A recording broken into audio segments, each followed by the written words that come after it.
Again, everybody, this is Ed Lynch. Welcome to Surfing Baseball. Welcome back. My special guests today are two former teammates, Wally Backman and Howard Johnson. If you want to watch our show, we're on Spotify, YouTube, Facebook, Instagram, LinkedIn, and X, formerly known as Twitter. I have two very special guests today. Outstanding players, both had 14-year careers in the big leagues. Howard Johnson, 14 years, Tigers, Mets, Colorado Rockies, and I signed him to play for the Cubs when I was a GM. 1982 to 1995, two-time All-Star, two-time World Series champion, two-time Silver Slugger, home run and RBI title winner in 1991 with the Mets, and a member of the New York Mets Hall of Fame. Wally Backman, first-round pick for the Mets, 14-year career, Mets, Minnesota, Pittsburgh, Philadelphia, and Seattle, and 20-year managerial experience.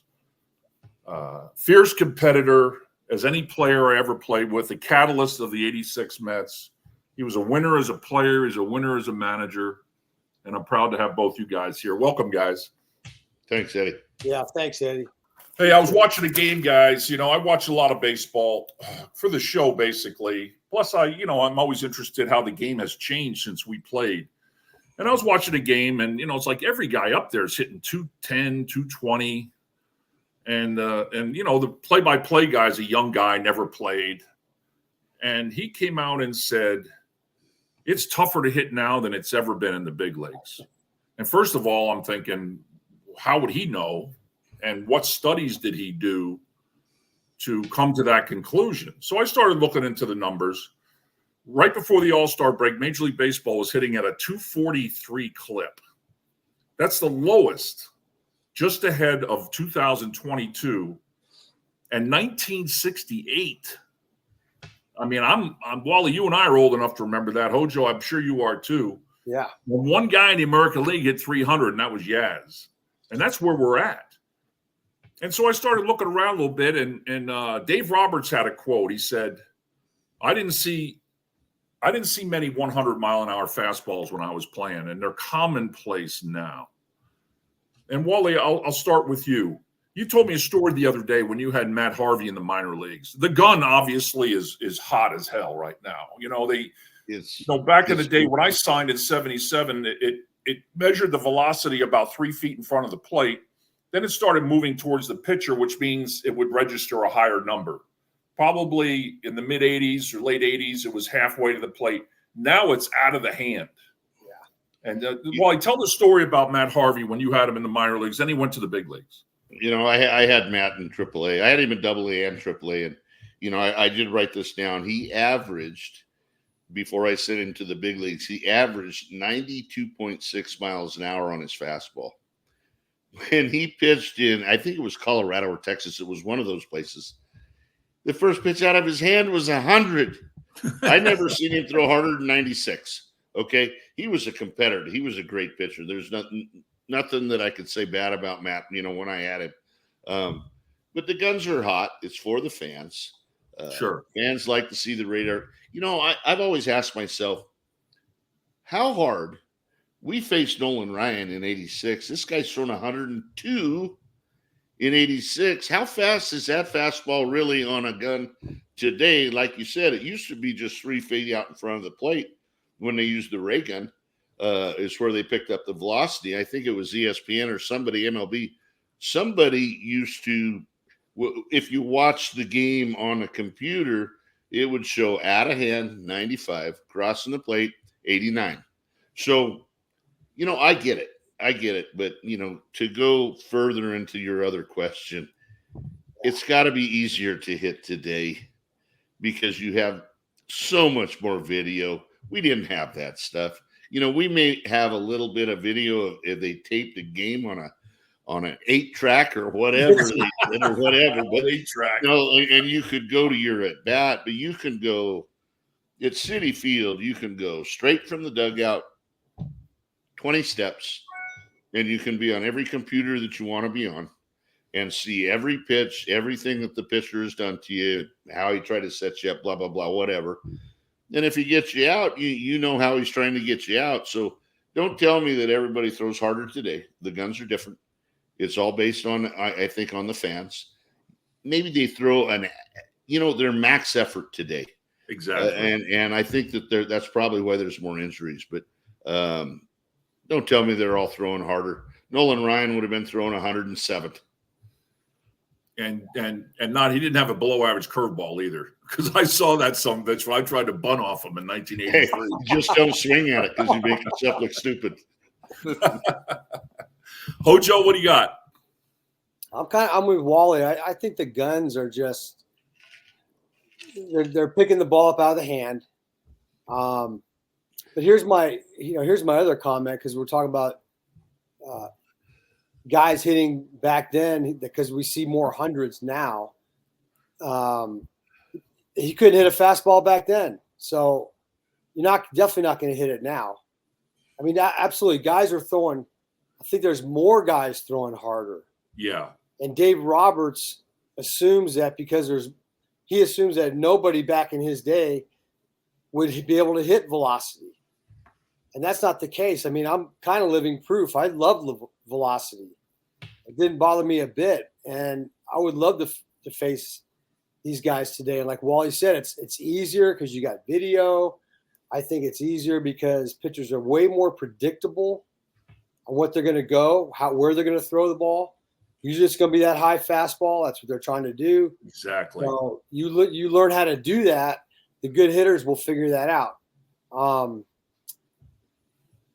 The other thing that bothers me a little bit about the whole question is, I'll tell you, I mean, let me preface by this. I had a kid in AAA my last year of coaching, which was 2019. And he could hit. He could hit. And we used to talk. We were facing a guy that was throwing pies. He was throwing off speed, slide, or whatever, just keeping guys off balance. And the guy was dealing. And Willie got punched out and looked horrible. And so he goes to me. He said, he's one day during the game, he goes, when did you play again? I told him. I said, oh yeah, guys didn't throw hard back then. So that's the perception, these guys. Oh, sure. So the underlying thing that bothers me about it, you guys, is that they're assuming that everybody who played prior to them, like if they were born a little bit earlier, they would be able to rake. Oh yeah. That's what they think. Absolutely. And I think that's the biggest issue. And a guy like Dave Roberts should know better than that. He shouldn't have to pander to those guys because they're throwing 100 miles an hour. We faced it. We all faced it. Yeah. He just couldn't. Yeah, and the reward system now is they don't care if you punch out. No. They don't care if you hit 210, as long as you hit the ball out of the park. And talk a little bit about this, launch angle. When we were kids, we used to call it uppercut. I mean, how are you going to hit a high fastball with an uppercut swing? Wally, is that even possible? It's not. You know what? You watch Bobby Witt Jr. I think it was yesterday. Guy threw him a high fastball 5 inches out of the zone. Level swing. I saw it. Smoked it. I mean, I think you and I talked about it, Eddie. To make it simple, George Brett has the best term, right? I think it was you that we talked about it. Yeah. George Brett said, if I hit just a little bit under the center of the baseball, it could be a home run. Yeah. If I hit it square, it's a line drive. If I hit the top half, it's a ground ball. That's pretty simple. But the ball off his bat is creating the launch angle, not his bat in the swing. Yeah, 100%. 100%. It creates backspin. Backspin creates length. I don't know what the numbers are, but since they started this launch angle, they don't care about strikeouts. And I'll go to a team that Hojo we all played for the Mets. Yeah. I did a little bit of research, and if a guy was to play 100 games on that team that's been there basically for the whole year, you'd have 8 or 9 guys with over 100 strikeouts. Now, strikeouts, all that creates is it ends a rally. It's a rally killer. So, I mean, you got to create damage in lots of different ways. It's great to have the guys that hit the home runs, but you got to have guys get on base. But, a solo home run don't hurt you. The 3-run homers hurt you. So with that being said, it's just, I think they misunderstood the launch angle part of it. I don't know what they were trying to explain to a lot of these kids, but I think the kids misunderstood a lot of it. But I think if you look out strikeouts today to oppose to years back in even the 2000s, 90s, 80s, there was way less strikeouts. Absolutely. And I've talked to scouts who have been to batting practice, like we always, when we're scouting, you go to batting practice, and some teams put those screens that are in front of second base, when the guys are turning double plays during BP to protect them. They line the outfield, the back of the infield dirt. They line the whole infield with those, and you're supposed to hit it over that. If you hit something into it, that's bad, and they get on you. I mean, what's wrong with a line drive rocket right up the middle? That's Hojo. What do you got on launch angle and teaching that the way they're hitting now? I mean, what was Bill Robinson telling you guys back in the 80s? He was telling us to get on top of the ball and try to create backspin. And that's 180 degrees from what guys are being taught now. And you can go on the internet and see all these guys talking about it. There's a few good guys out there, but I get kids in our facility in Franklin, Tennessee, and I see this big uppercut swing, and they're trying to lay the barrel down like behind them deep, and they're always under the ball. I mean, I will flip them balls sometimes, and they're popping it up. It's incredible. It's hard to do, man. It is hard to do, but that's the bat path that they're trying to recreate, and that's why, like Wally said, I mean, it's just not sustainable. It's just, I don't know. I think that going back to the simple things, creating backspin, that gives you the best chance. There's really that's your only weapon to get on top of the baseball. Your hands got to work up, and you got to get the barrel going down or through the same plane. I don't come from below. I agree, but here's the thing. I think the worst thing you can do as a pitching coach or hitting coach is teach everybody to hit or pitch the same way. Everybody's different. Agreed. Plus, when we look at the lineups, the way I was taught and the way, my 40 years in professional baseball was each guy in that lineup had a specific job that he was responsible for. Like, look at our 86 lineup, Wally. As a leadoff hitter, what are they telling you when you're leading off? Get your ass on base. Just get on base. Just get on base. Get on base. Big boys do the rest of the damage. And then the 2-hole hitter's got to be a guy that can hit the ball the right side or make contact on hit and runs. But it's, again, make contact. Get on base. And then you got your 3-hole hitter, Mex, Bobby Witt Jr., people like that. Just leave them alone. They know what to do. 4-hole now. I got a really funny story, one time in New York. I think it was during 86, that Mex said, "Hey, Wally, go up there and take a couple of strikes because I got to see what this guy's got." Hey, for people who don't know, Mex is Keith I'm Hernandez. battling the foul pitches up, and of course I made an out, and Mex says, "Oh, thanks, man." For people who don't know, Mex is Keith Hernandez. So he's like, "Hey, Wally, go up there and help me out here. Get down 0-2 so I can see what this guy's delivery looks like." That's a true story. But, I remember getting back to the lineup. I mean, it's okay. You're 3-4, 4-5-6, 4-5-6. A launch, uppercut, okay. Try to hit home runs, 4-5-6. Unless the situation dictates that you don't try to. There's no better way to not hit a home run and make sure you're going to strike out is to try to hit a home run, right? Absolutely. So 4-5-6, okay, if those guys have a little bit of upward path and they're hitting most of their balls in the air, and I'll get into why, it's so much better now for hitters when they hit balls in the air, that's okay. But then you get back to your 7, 8, 9. You don't want those guys uppercutting 1 and 2 and 7, 8, 9. You want those guys have enough power to hit the ball out of the park. They don't. It's just a fly ball. It's a fly ball. Oh, just missed it. That's what you hear all the time. I just missed that ball. No, you didn't. That's all you could do with it. That's your best bolt, meat. That's your best bolt. You hit it straight up. So here's the thing. You made a comment, Lynchy, about guys doing the same, trying to do the same thing, try to cookie cut, basically.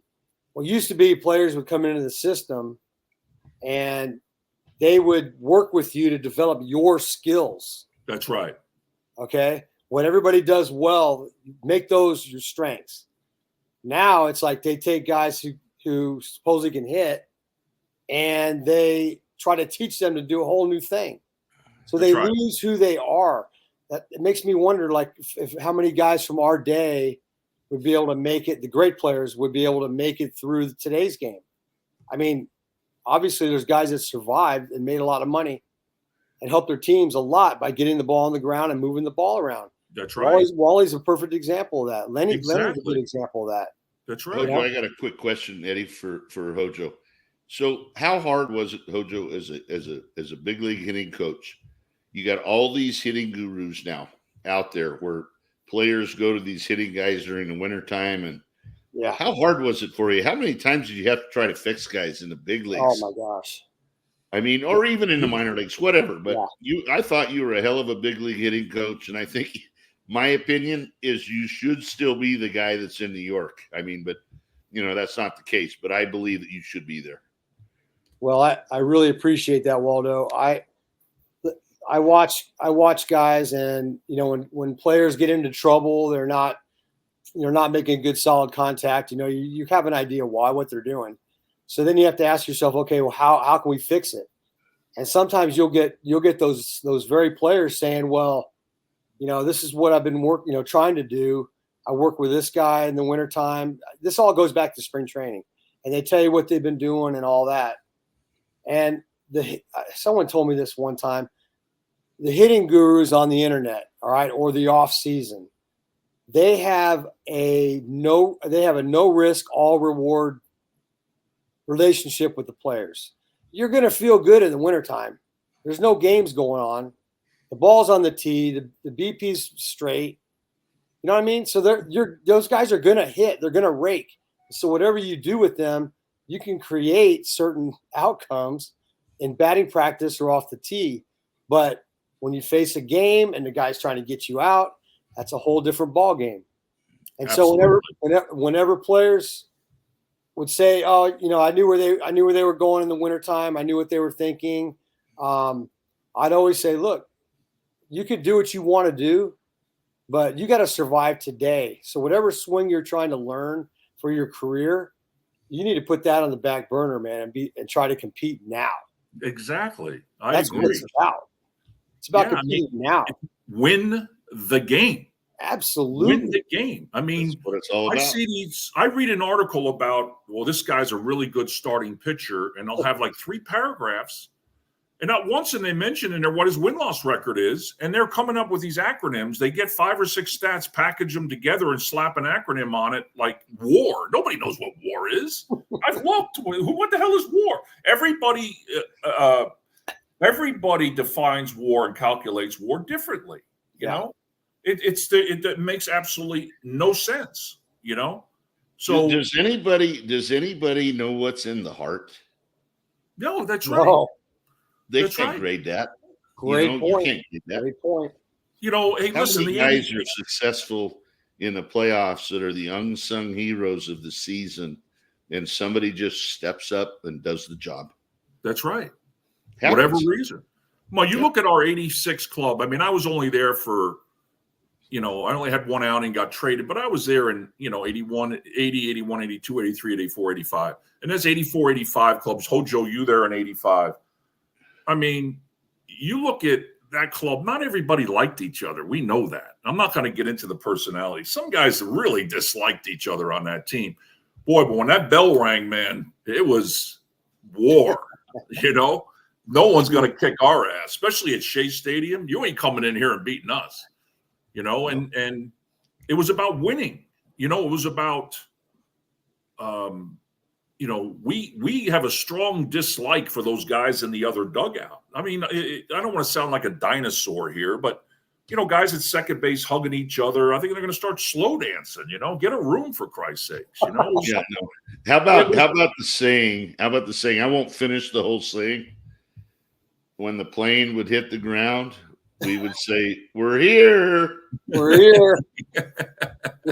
We know what that means. History. Yeah, that's right. Exactly. But again, going back to the lineup, I've seen Bryce Harper, who I think is a hell of a player, obviously.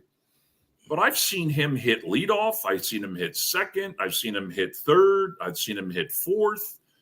Come on. When you got guys like Kyle Schwarber leading off, with 40 home runs, hitting a $199 last year, I think he hit. It's a great year. Yeah, it is. And you're going to get rewarded. And, now with the DH, the universal DH, I know once you get through the lineup once, the lineup really isn't the lineup anymore. It's just a merry-go-round. But still, when you're hitting in front of those guys with big power, you're hitting in front of Aaron Judge, you shouldn't be trying to hit a home run, Just get on base any way you can. So I see a real breakdown in the way the lineups are constructed and executed.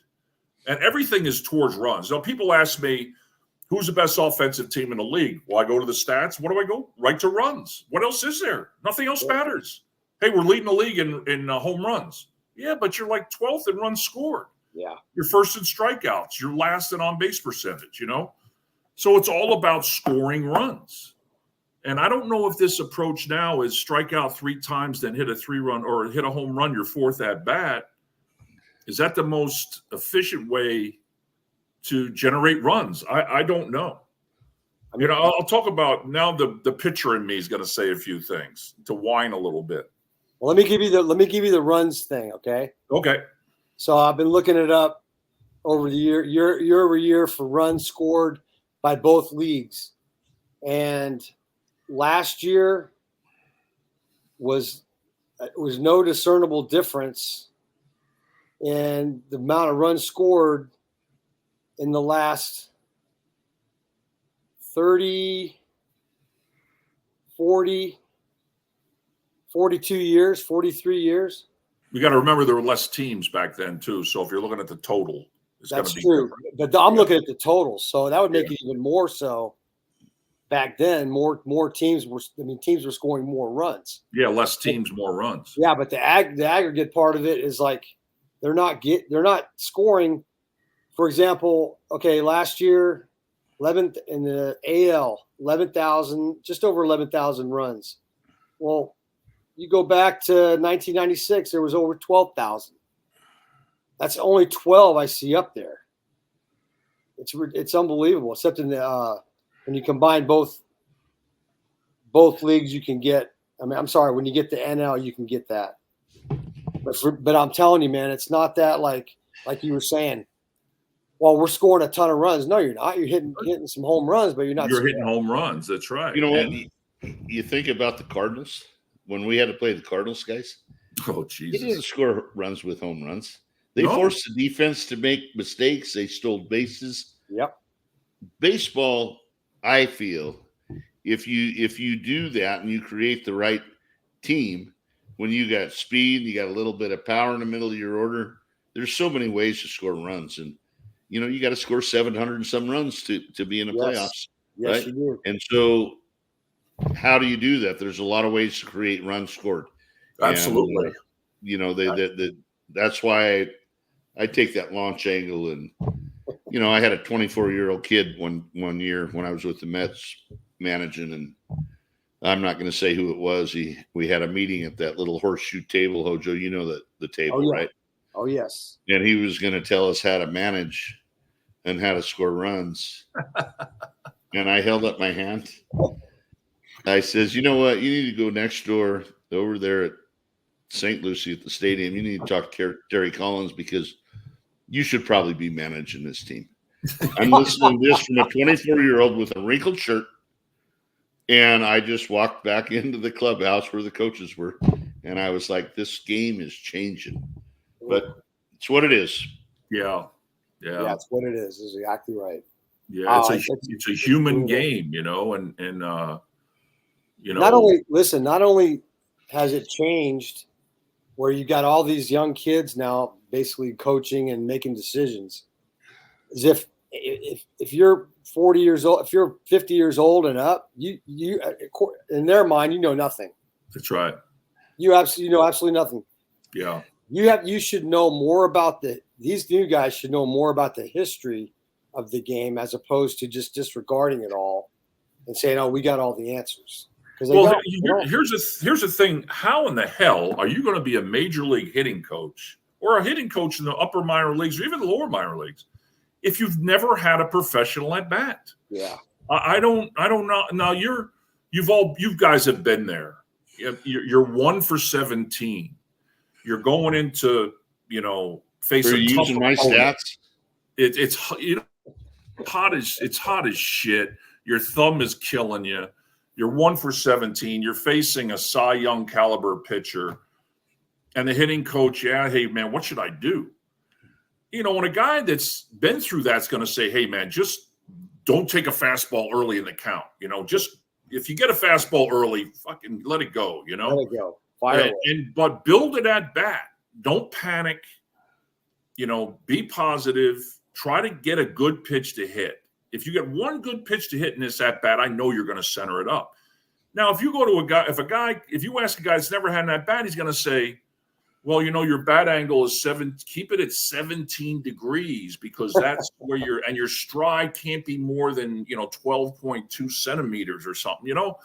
I mean, I'm not taking anything away from them, but hey, you're in the trenches and it's wartime and the bullets are flying. You need practical advice. You guys agree with that?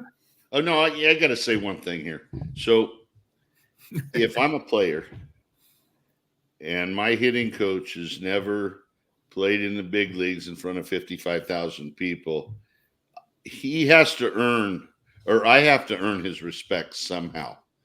With a guy like Hojo, who played in the big leagues for 14 years and did all the things that he did, he's already earned my respect. And what he says, I listen to. What somebody else says, I have to think about it and use it to the best that I can use it to. So maybe he's saying something good. Sure. Or maybe it's not going to work for me. But instantly, and doesn't mean that you have to play in the big leagues to be a really good coach, because there are a lot of guys in the big leagues that are really good coaches, even managers that never played in the big leagues, but not that many. No. The good ones have been there and done it, Eddie. Yeah, and sometimes great hitters are the worst coaches. Hojo, you probably agree with this. Yes. I remember talking to Frank Robinson about hitting, and I said, Frank, did you stay inside the ball and use the whole field? He goes, fuck that. I was on top of the plate. I'm hitting that sumbitch over the left field foul pole, but he had that kind of ability, So, Hojo, you agree with that, right? I mean, there is an exception where guys never played in the big leagues and turn out to be really good hitting coaches. But, most of the time, you really need to go through that to give the advice that you're going to need, especially when you're struggling, right? When you're struggling, what it's all absolutely, because that's what the game is. It's struggle. It's who can eke out a hit here and there. Those are the guys that are going to survive. And I would take a guy. I'd rather have a coach that, like Wally said, has experience. Like professionally. Maybe he got to the big leagues, maybe he didn't, but he was just a guy that worked his way through the ranks.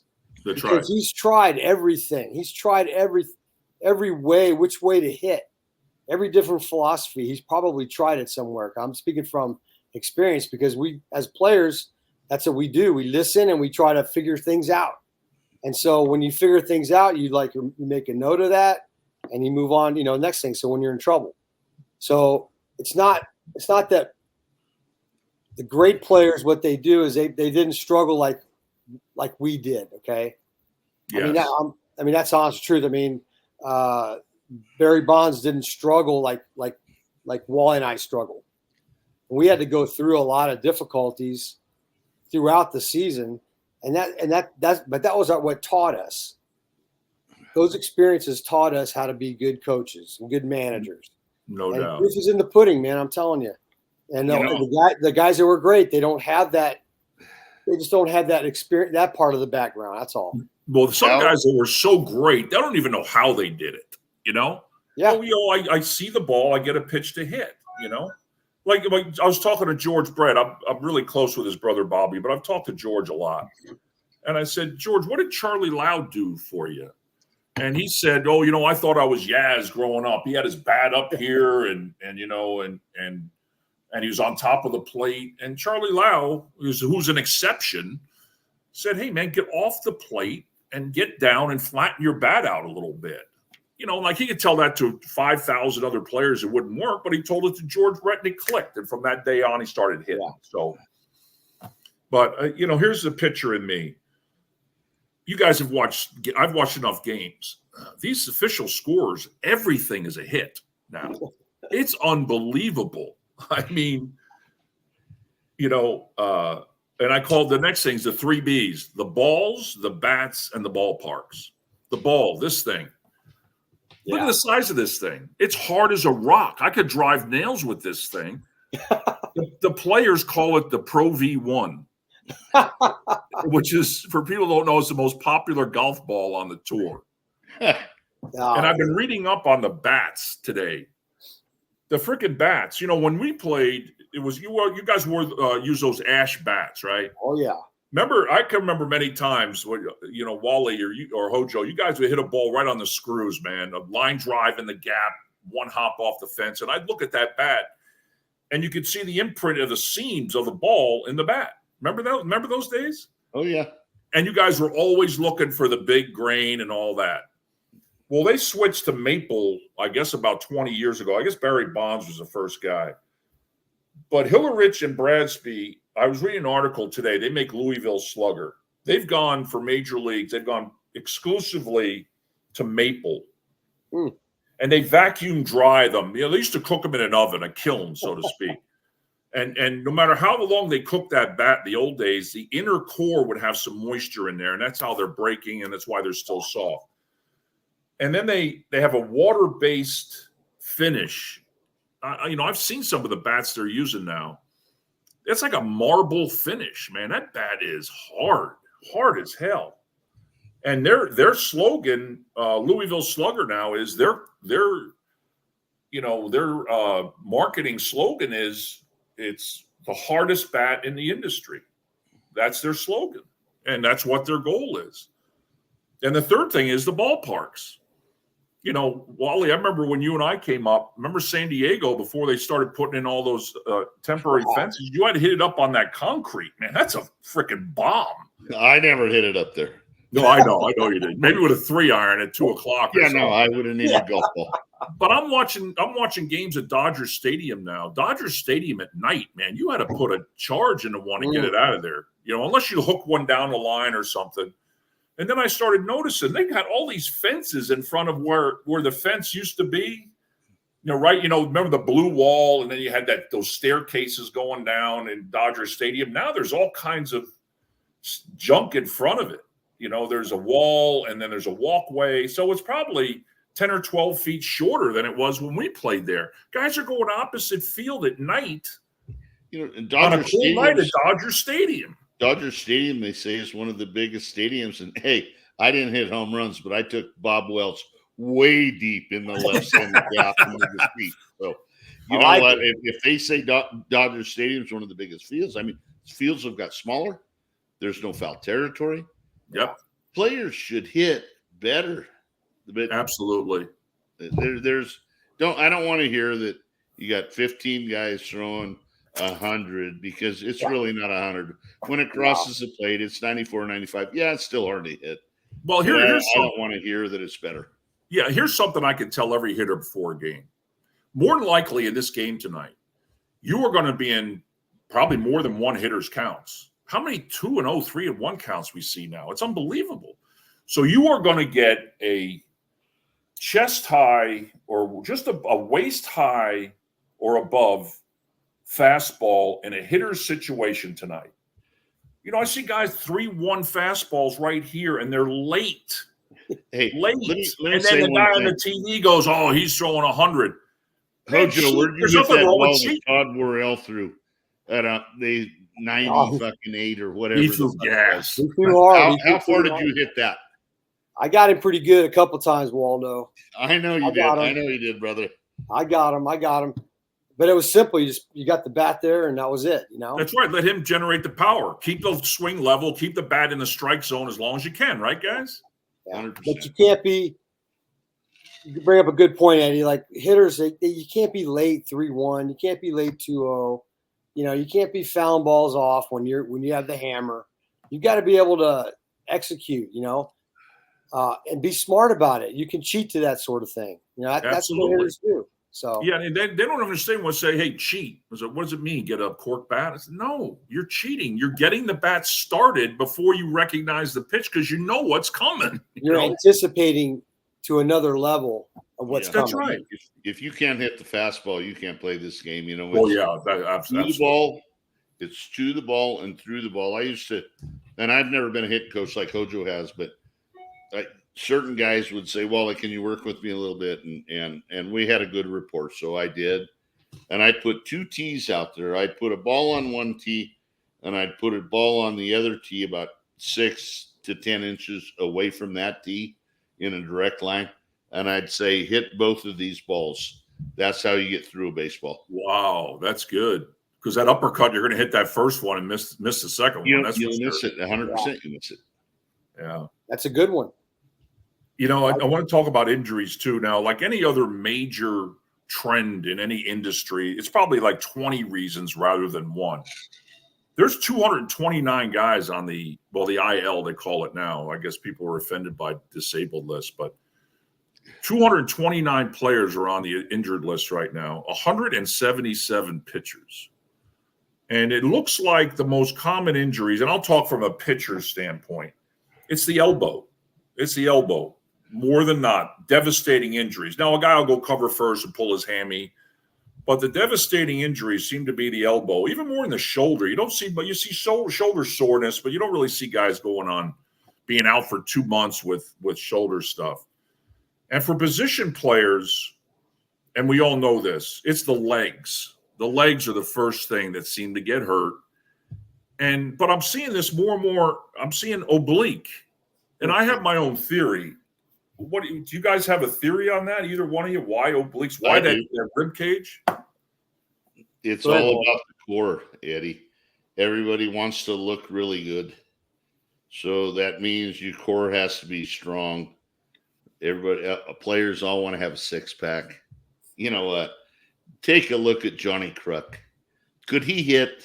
He had no 6-pack. You didn't even know he had a muscle in his stomach. But it's all about this hardcore work. Yes. Yeah. The why I don't get it, but I want to say it's all about the looks, which is total BS.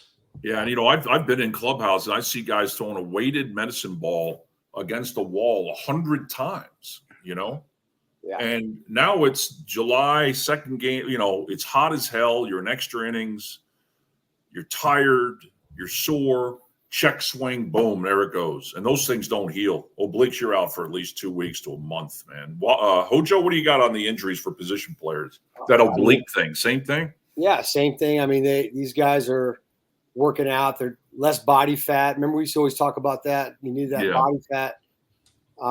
Guys that would pull muscles all the time didn't have a lot of it. So the other part of it with the oblique, I think that today's swing that they're teaching guys and the swing that they're trying to recreate is a lot of upper body turning. And so rotational hitting. Very rotation, and it's very upper body driven. And that's gonna put a lot of stress on those obliques. And so that's what I've seen when I watch hitters and I see these young kids hitting and they don't know how to use their lower half. And that, like you said in the beginning, Lynchy, position players, you got to have good legs. You got to have strong legs to be able to have a good base, and use those to create energy. And when you're not using those, the body's got to find it somewhere. So it goes right to the upper body. Yeah. How about hands? Using your hand, rotational hitting. Does that mean you're thinking less about your hands and more about your trunk? Is that what that means? Yeah, more upper body, like shoulders and stuff, like a lot of turning. A lot of violent turning, from in a tough position because they're not using their lower half. So everything is geared up for my move, that way, or my move this way. You know what I mean? Yeah. So that's going to put stress on that oblique. Yeah. And I say this all the time. If, every baseball players play golf, they're talking about, bat speed. You got to generate bat speed. I say, well, okay, how many guys that win long drive contests win tour events? Can we say 0? Yeah. It's more about, obviously making contact, controlling your swing, have control over your swing, have control of the barrel of the bat. And the reason I know I've scouted for 16 years where I didn't just sit there and go, hey, Mike Trout's a good player. I mean, I had to write incredibly detailed reports for 16 years. So I know, what good hitters do. They control the barrel of the bat through the strike zone and give themselves the best chance. You guys agree with that? No, I agree, Eddie. You know what? I got just something really short to say. Well, it might not be short to say, but you know what Hojo just said about your legs? If all of baseball, including pitching, and the hitting, if your lower half is not right, the upper half can never be right. No. So if you're on your legs, you're in a strong position as a hitter. If you're on your legs as a pitcher and you create balance over the rubber, you're a pretty good pitcher because you can repeat your delivery. But if you don't do a couple of those things to start, baseball works from the bottom to the top. And somebody's probably going to run with this, Eddie. Some guru out there or some punk out there is going to run with something like this. It's the truth. It's the absolute truth. It goes from the bottom to the top, from hitting, pitching, and fielding. I'm telling you. And you know what? I go to a lot of Diamondback games, and I get there early. I get press passes and stuff like that. And I sit up and I watch these teams hitting, and I don't see pitchers running in the outfield. I was like, where's there? I don't see position players. Remember the time between the end when you go out after the BP's over and you're going out and get ready for the game. All those position players are out there running sprints in the outfield, get ready for the game or faking it. But in the minor league, I don't see enough guys running, carrying their own weight as pitchers on hard ground. Now they get in, they're, and you know what? I think these strength and conditioning guys, God bless them, they're trying to survive. They got to come up with something that's fancy and sounds really good. And, but the old pitching coaches, man, we used to go out there. You guys used to see it. You guys used to laugh at us. The guys throwing football passes with a baseball. You could never catch it. So you're running hard, walking back, running hard, or running poles. I mean, that was brutal. But I'll tell you what, I never saw guys hamstring injuries, quads. Hojo, were you there when I can't remember the guy's name. I wouldn't even say if I knew it. Were you still there with the Mets when they conditioned right after they stretched before a game? No, you weren't there. What? It was the guy that came from San Diego. But anyway, they would condition before the game or go to lunch and then play the game. They would condition first, and the injuries were so much that it was ridiculous. But yeah, these people think that they know everything. Baseball is so unique than the other sports. I mean, you're playing it 7 days a week.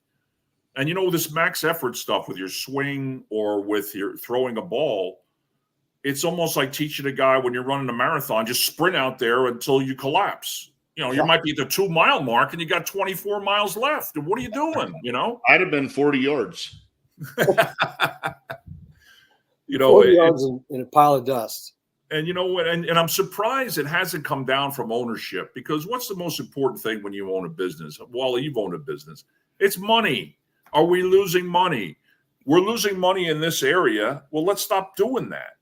Right. The Major League Baseball right now is paying about at an annual level of $800 million for guys that aren't even playing. That's amazing. I just looked at what I did was I took that 229 and then I times it by, I think, $3.5 million. Now that sounds like a lot. The average salary is $4.5. Now there's an awful lot of guys, but young players usually don't get hurt. So those guys making minimum, they don't really get hurt. Yeah. But I looked at it, at the time I looked at it, now Scherzer is pitching again. By the time I originally looked at this, 5 of the top 7 highest paid players were on the DL. Wow. You had Verlander, Scherzer, DeGrom, Rendon, and Trout. They're making a total, those 5 guys, on an annual basis. If you got those guys on your team, you're going to pay them $202,354,762 to those 5 guys that are on the DL. If they were a team, those guys, they would have, what was it? They'd have the 9th highest payroll in Major League Baseball, those 5 guys. 9th high, and that's what they're paying. So why, if I'm an owner and I look and go, why are all these guys getting hurt? You got to go right to the strength and conditioning guys for me. You have to. And, there's another thing, the medical staff. And Wally, you probably know this because you managed so long. And Hojo, you were at the big league level. I'm starting to hear the agents have a lot of influence now.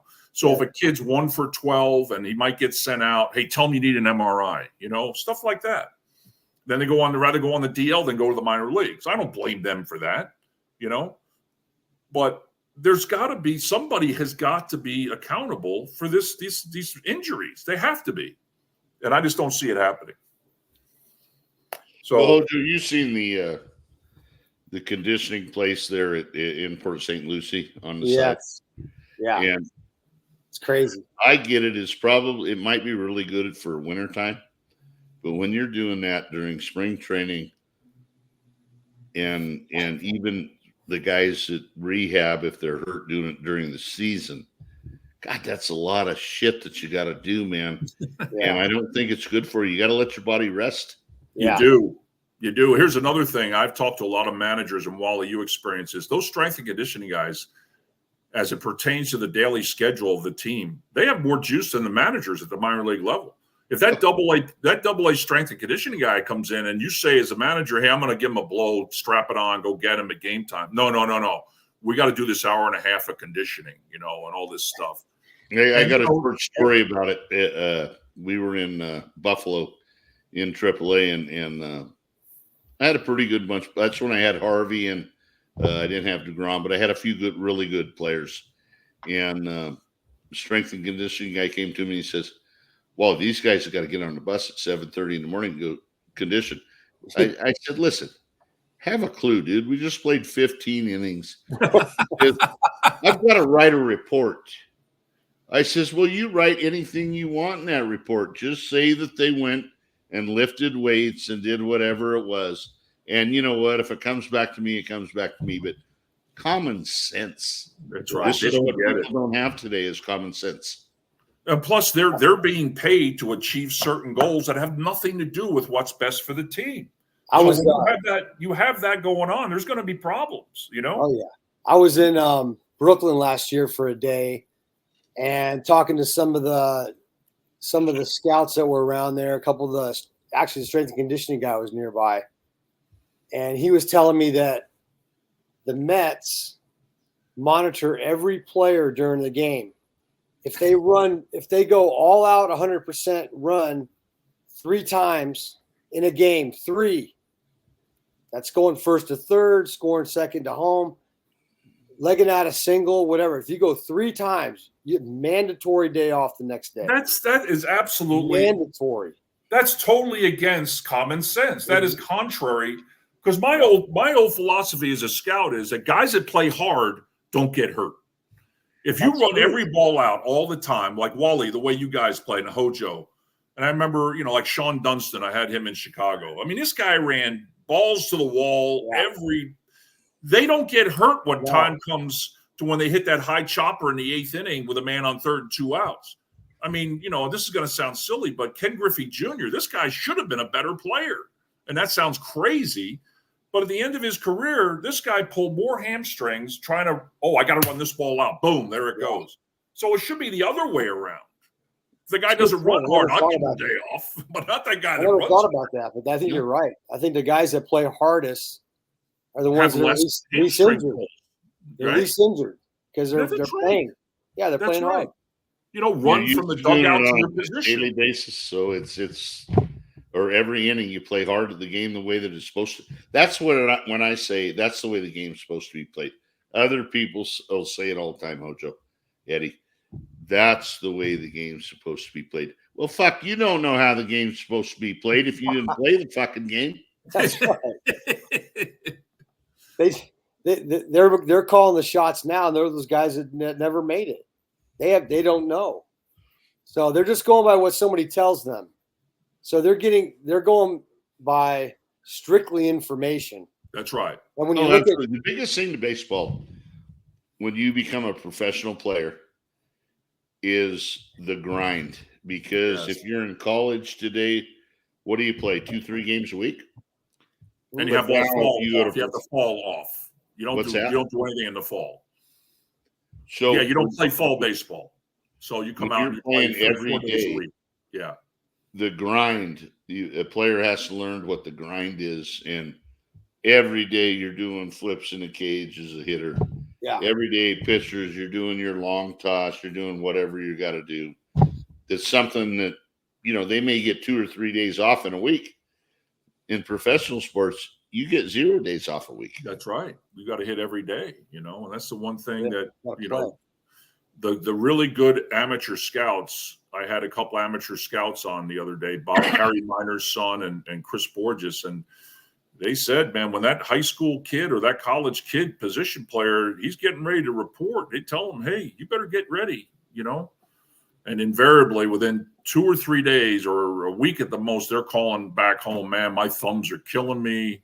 The bat feels like it weighs 50 pounds. They're hitting 7 days a week. You're right. And the best way to train for that sometimes is not doing more work before you go out to do more work than you've ever done. So I got one more thing. I'm trying to think of the kid's name who said that. But when I was in Brooklyn, my first year with the Mets managing, I'm trying to think of his name. It was 2010, but they sent me a catcher from Tennessee, right? And I went to the draft that year. My first year, they brought me to the draft. I listened, and his brother played in the big leagues. He was a catcher. And they said, Wally, this guy knows it all. He's called his own games. He's done blah, blah, blah. He's done all this. And 4 games into his professional career, he came into my office and said, Wally, he says, I need some time off. I says, why? You're making me call the game. God, I wish I could remember his name, but we could look it up. He's a 2nd-round pick in 2010. But he says, I've never had to call a game in my life. And I says, so in Tennessee, they called every pitch for you? And he said, yes. Oh, yeah, absolutely. And I says, well, I wasn't told that from the scouts, that you did all this stuff. And I had to give him 4 or 5 days off. They made me give him 4 or 5 days off. And I was pissed off the fact that, wait a minute, I was sitting in that room with all these people, and you said this guy can do it all. He can call his own game, blah, blah, blah. But it wasn't the case. Yeah, I mean, I've when I was with the Cubs, Josh Donaldson, we drafted him, future most valuable player of the American League, was a catcher at Auburn, and I believe it was him. I was in Boise, Idaho, and he had just reported, and he's going out. It's opening night, and he goes out there to catch. And I think Steve McFarland, our area guy here in Arizona, was a manager. And so, they play the anthem. Okay, first pitch. Donaldson looks over the dugout. And McFarland's like, what?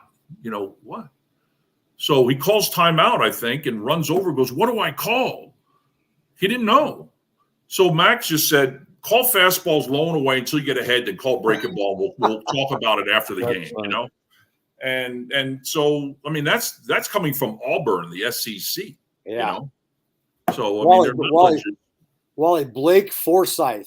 That's exactly what I was trying to pull it up. You went to the internet, Hojo. Nice job. I was trying to pull it up. But I'm not shitting you. This guy, he had some power, and he wasn't a bad catcher. His brother played in the big leagues for quite a while. But, when you have – this is the thing that I've always said about baseball. A great organization, the scouting department, the player development, they're together. They're one piece. But when you hear something from a scouting department, then you're in player development, and you hear from somebody else, from the actual player, and he says, fuck, I need a few days off. I've never done this before. It's like, wait a minute, you've only played 4 games. It's crazy. You need a mental day. Huh, I guess. We had a little bit of a computer glitch there, but I did get an hour's worth with those 2 guys and 2 of my favorite people, and a lot of insight there, a lot of experience from not only guys that manage, but all-star caliber players, great players, and champions, winners. And I hope we didn't disparage too many people, but I think it's important to see that there's different ways. There's a lot of different ways to accomplish the same goals. So, I hope you guys learned something, and appreciate it. Again, we are on Spotify, YouTube, Facebook, Instagram, LinkedIn, and on X, formerly known as Twitter. So thank you to Howard Johnson. Thank you to Wally Backman, and we'll see you soon.